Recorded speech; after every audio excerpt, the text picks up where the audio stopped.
And I had to choose to walk away from a perfectly good, loving marriage because it wasn't feeding my soul. And I had to keep growing and it wasn't letting me. Yeah.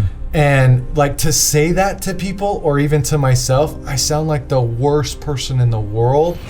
But like I had built my entire identity around being a gay man, married for 16 years, having 3 kids and looking just like everyone around me.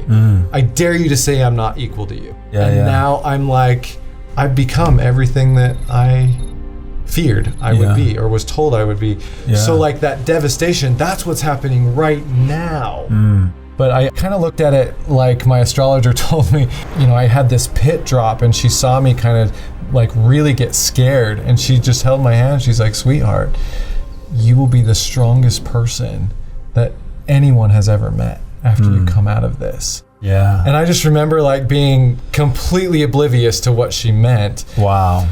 Because I was like flooded, and she said something that's never left me. She said, the most beautiful places on earth are the ones that have been devastated by volcanic activity. And those are the ones we go to visit because they're the most beautiful and rich. Man.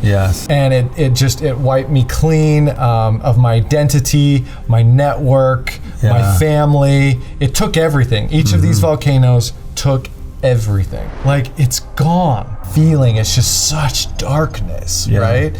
And so I was forced to rebuild. And in that elevator pitch I was telling you about, I said at the end of it, I said, if there's one thing I took from all of those destructive cycles, is that I'm resilient. What I've realized, and I saw this quote somewhere a while ago, that the darkest times and the greatest pressure are just the feelings of what we're experiencing as our seed is planted.